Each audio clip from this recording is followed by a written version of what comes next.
So that was a tough act to follow. But I'm here to tell you that we should not switch all children to dolutegravir. Let's see, how do I advance the slides? Plus. Okay, here we go. So there is no doubt that we need better drugs for children. And we see that there's an increasing rate of drug resistance. And now the WHO tells us that any country that has a pre-treatment drug resistance of over 10% should have a rapid transition to dolutegravir. And this slide did not come up, but this is these are all the countries. And to date, there have been, I think, over 40 countries that have adopted dolutegravir in their guidelines. For some reason, my pictures aren't coming up. And that's for adults, because we have several questions that we still have to ask ourselves before we start giving dolutegravir to all children. Can we dose across all the weight bands? Do we have the right formulations to dose across all the weight bands? Is it safe to use? Can we switch our existing patients? What do we know about resistance in children? And is this going to really solve our adherence issues? So this is the approved dosing right now for children. It's currently approved in Europe for children over the age of 6 and weighing more than 15 kilos. And in the US, it's approved for children who are weighing above 30 kilos. Now, there's ongoing work to establish dosing in younger children, and we may even be able to use a dose of 50 milligrams in children weighing 25 kilos and above. Right now, it's available in a 50 milligram tablet, a 25 milligram tablet, and a 10 milligram tablet. There's a dispersible 5 milligram tablet in development, and we know that PEDS drug development does not always have a reliable timeline. And there are generic formulations that are also in development. So these are the WHO weight bands that we have to cover with our dosing. And if we use dolutegravir from 35 kilos, or we're dosing with adults from 35 kilos on, well, our EMA dosing brings us down to 15 kilos. And our FDA dosing, unfortunately, only takes us down to 30 kilos, but then we have this band here that we're not completing. We don't have dosing for yet. So this is sort of how the breakdown goes in terms of how we can fit our WHO weight bands. And we may be able to include that 50 milligrams in there for the 25 to 34.9 kilo weight band. So, and again, for some reason, I'm missing my pictures, but this is the 1093 study that looked at dosing in 6 to 12 years old. There were 2 stages. Stage 1 was looking at intensive PK. Stage 2 was looking at safety and efficacy. And I want to point out here that the median age was 10 years, the median weight was 30 kilos, and so the EMA actually approved that dose of dolutegravir using modeling, but the FDA actually didn't feel like that was sufficient and did not approve the dose down to 15 kilos. We also have data from the 2 to 6-year-old age group from 1096. And again, this was using a granule formulation at a dose of 0.8 milligrams per kilo. But again, I just want to point out the manufacturer has decided not to proceed with these granules, so we don't have them yet. But coming very soon, we will have data from 4 weeks to 6 years. And so this is coming soon to a conference nearby. It's also on page 4 of your conference abstract book. So we shall wait and see. So for now, we have to ask ourselves, do we have the dose across all weight bands? Today, we don't. We can check back on Tuesday. Do we have the right formulations? We have the 10 and 25 milligrams. The 5 milligram dispersible is still in development. The granules are not going to be developed. So the next question we ask is it safe? So this happened 2 months ago. And this has been a very long 2 months, right? So we found that there was potentially an increased risk of neural tube defects in women who were exposed to dolutegravir prior to conception.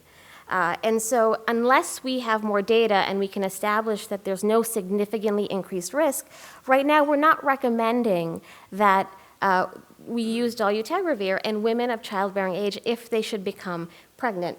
Now, children don't get pregnant, but children grow into adolescence. And this is again, I wanted to point out that Uganda in particular has a pretty high adolescent birth rate of 140 births. This is only the 15 to 19. We're not even going lower. So my question for Dr. Addy is, where are the adolescents going to go? Luckily, I think the Baylor Uganda Clinic has a nice adolescent center. So maybe they can go there, and that's where they can switch off of the dolutegravir that we switched them onto when they were children. So is it safe? We're actually really not sure yet, right? We don't have a lot of data. Do we need to switch existing patients? Do all of our patients need to be switched? This is from Arrow, and again, unfortunately, this is not coming up, but this was at 144 weeks. Arrow had a lot of data in it, but what I found really interesting was that at 144 weeks, 75% of the kids who were on efavirenz were actually suppressed, and 71% of those patients who were on nevirapine maintained viral suppression. And the author of this paper was actually sitting at the end of this table over here, and I had a picture of her that did not come up. That was supposed to be there.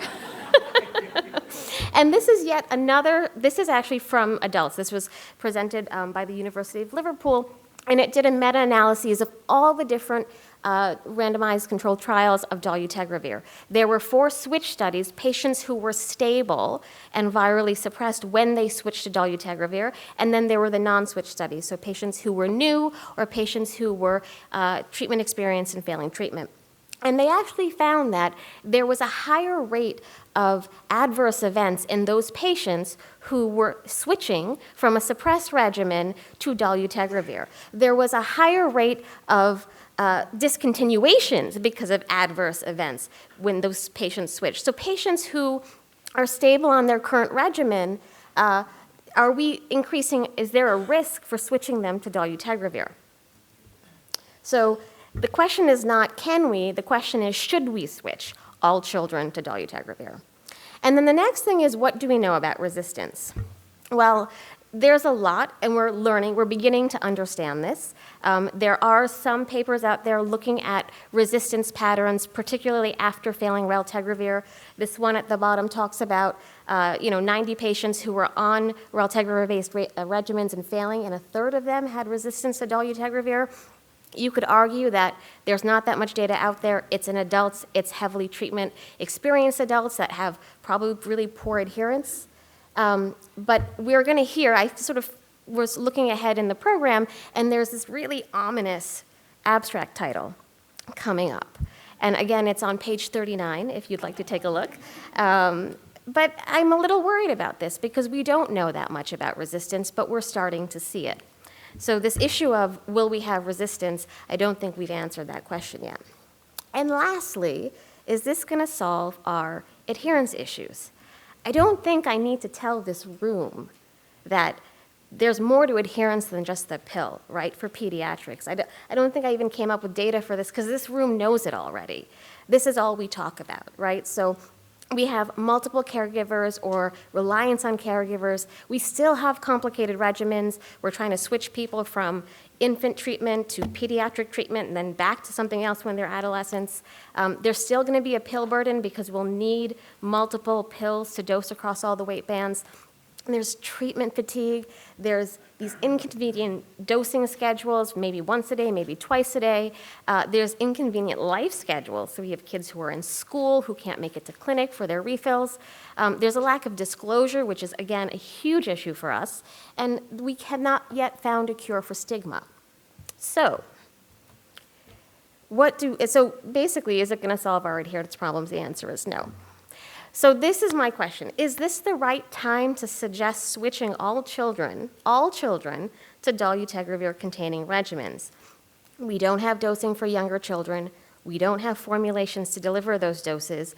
We have this potential toxicity issue in women of childbearing age or women and girls of childbearing age.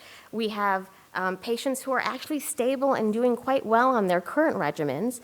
We're starting to see some resistance. And we're not really solving our adherence challenges.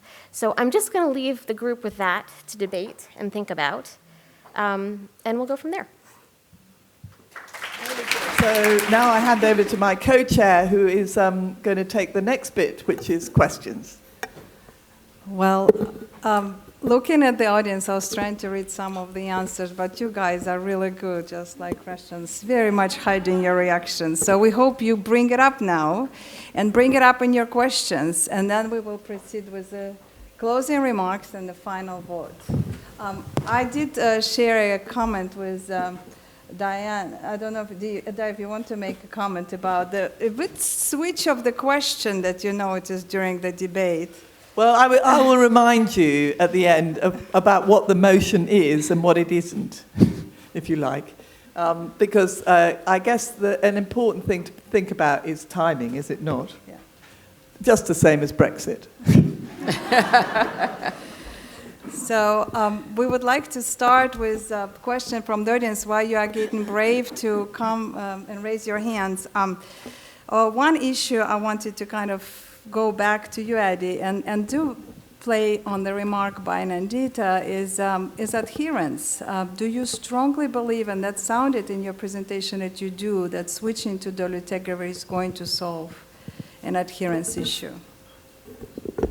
Thank you very much. And it will not solve the adherence issue as an adherence problem, but it will solve the issues that are caused by adherence in terms of viral suppression. All right, any questions? You are so quiet. So thank you both. This is going to be a very tight-fought battle, I can see. But just one of the things that neither of you mentioned was the issue that we have children with central nervous system involvement. This is a neurotropic virus. Any comments there in favor of dolutegravir or against dolutegravir? Yeah, it's true, it is a good drug for crossing the brain-blood barrier, and that's why I actually promote it for children.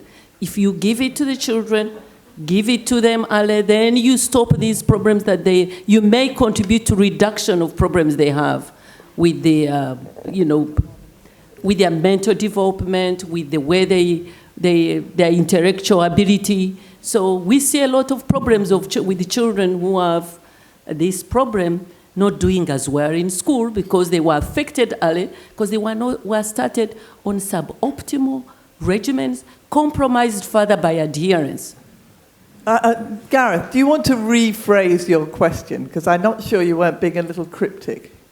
No. I think that I'm not being cryptic. I think that there are data that suggest that dolutegravir gets across the blood-brain barrier very well, and that's a criterion that I would have thought was a good reason for using it as early as possible, as early as the formulations will allow, yeah? But I didn't want to shoot Nandita in the foot.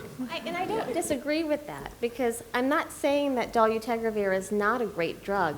I'm saying we can't switch those kids because we can't, right? So it's nice that it crosses the blood-brain barrier and can really, address some of those issues that we're concerned about, but you can't give a drug if it's not available.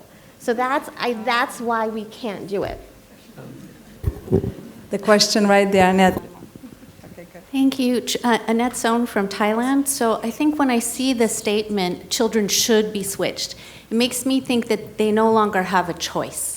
Especially with adolescents, shouldn't they be able to decide if they are comfortable on their regimen, they can switch it? And the reason why I bring this up is because if national procurement strategies try to go towards harmonizing the entire country to be on dolutegravir in whatever combination, maybe their choices, the ones they prefer, may no longer be available to them. So I guess especially with adolescents, the importance of choice for their own lives as well as for adherence, how do we balance that if an entire national program is only going to start procuring one or two different kinds of drugs? Thank you. The first point is that I don't think that all countries are going to push towards TLD now because we're concerned about neural tube defects in women of childbearing age.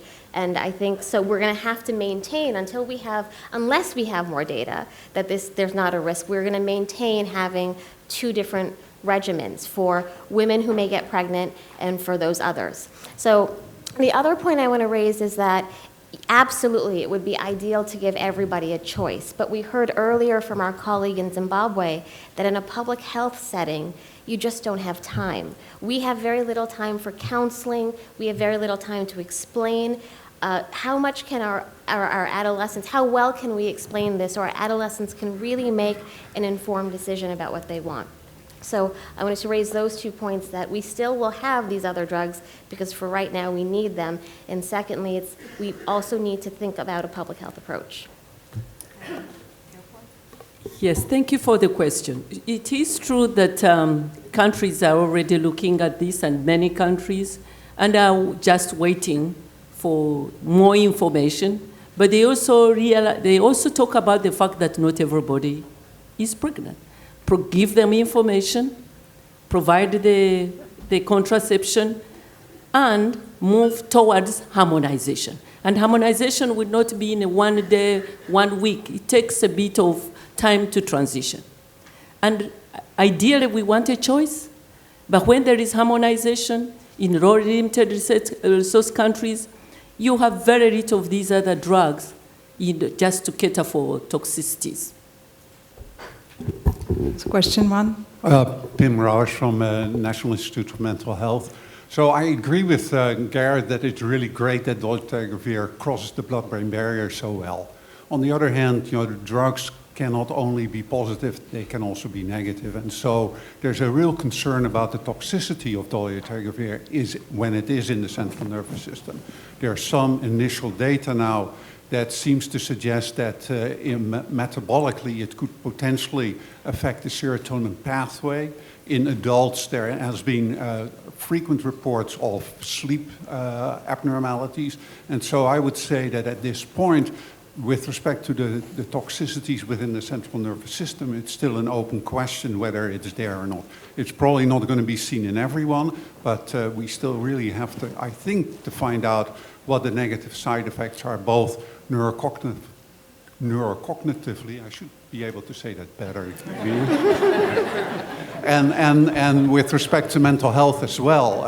We are concerned about potential depression and other mental health manifestations that you can see if serotonin is in one way affected or not. In one of the meta-analyses where they compared those in cohorts versus clinical trials, they didn't find any major difference between those in cohorts and, no, they found a difference in those of cohorts, but there was no major difference in those participants who are in the clinical trials. And just like any drug, there's no drug that is safe. You have to go on monitoring. It's looking at benefits versus, the bad side of it. And at the end of the day, we have waited too long for the children. We are waiting too long, and the children are not progressing as they should. You want them to remain falling back in school. You do not want them to have good immunological response. You do not want them to enjoy life like the adults because we are being too risk-averse.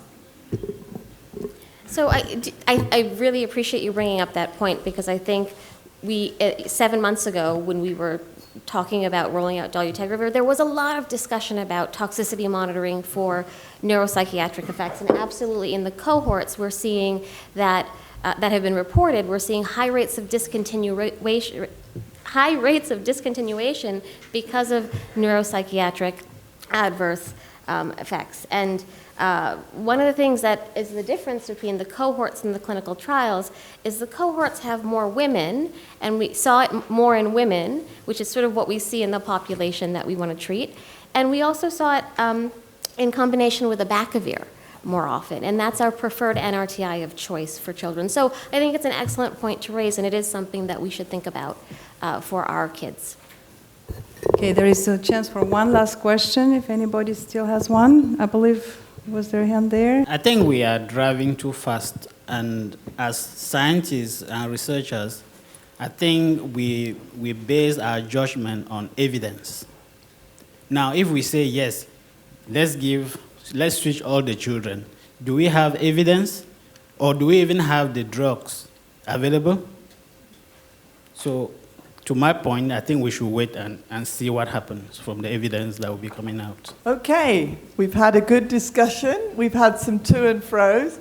Can I remind everyone of what the motion is? All children should be switched to dolutegravir-based ART regimens. Timing isn't necessarily in there, but that's been an important part of this discussion. Can I ask our two debaters to sum up? Adi, first. You have 2 minutes. Yes, so true. I think with the time, we should be switching children to DTG because it is a drug that brings about harmonization. It improves children's outcomes. And we will monitor as we give. Science requires that you do monitoring. I made that list of what do we need to know about this drug before we give it all to children. The one thing that I forgot to say is that we have to think about availability. Again, we cannot give a drug if it's not, we can't switch to a drug that's not available. And is it available in our settings? So this was supposed to be a letter from December 1st that MSF put out. It was an open letter to ViiV, sort of encouraging them or urging them to register pediatric dolutegravir formulations in sub-Saharan African lower middle income countries based on the need for these drugs in children. So that was several months ago. Another letter came out yesterday. So not much progress has been made in these months. And right now, this letter states that ViiV has filed for registration in 3 sub-Saharan countries only, and we're not able to use waivers to import it into those countries where it's not yet registered.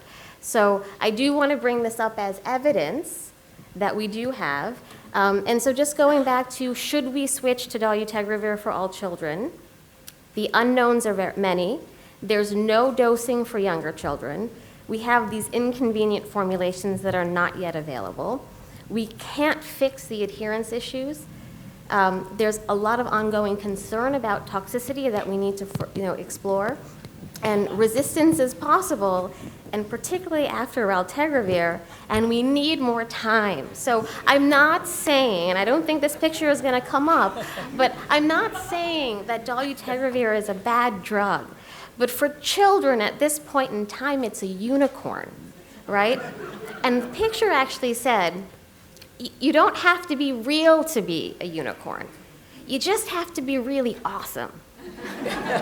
So I'm going to thank everybody. I also want to thank Dr. Addy. So she has always been very generous with her wisdom and been a great teacher and has made many of us better pediatricians for it. So thank you.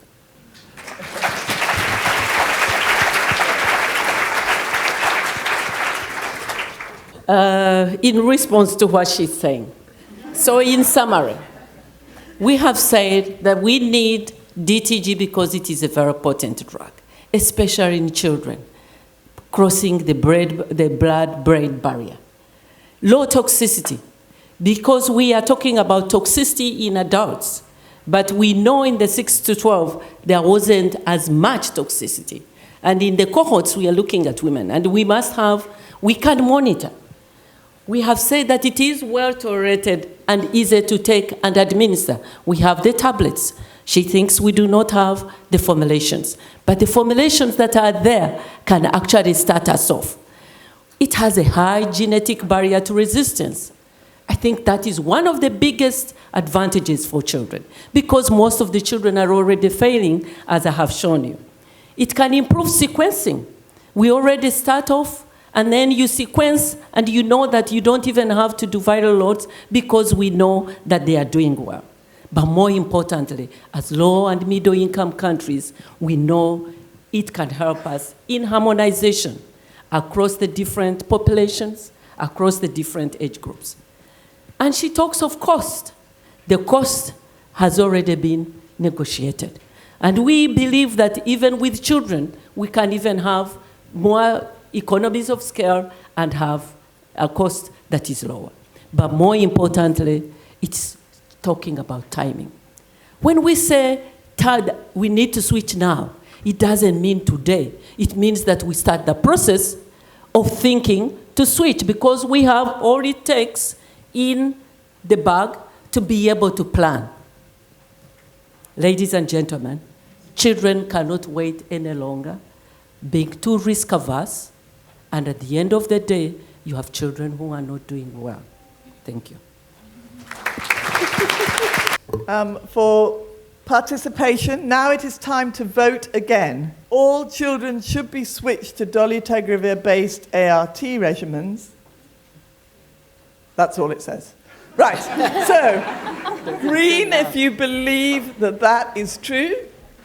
Red if you believe that that is not true. Hold them up high. I'm going to do it.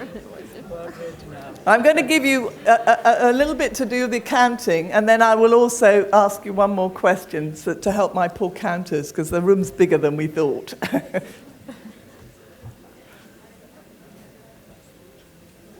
Okay, those of you who've changed your mind and initially started by saying you were for, how many of you are now against? So those who put the green up and now think red, put red up. Okay, and are we all right? And those of you who initially thought, no, we shouldn't trick children, and now have decided, yes, we should, can you put your hands up, your green ones up? Okay, so I think you had a very hard task, Addy. I think you persuaded some people to change their mind in the audience. These people don't understand Brexit, where timing is everything. But it didn't have a now at the end of the motion. But Nandita, you are the winner. Thank you.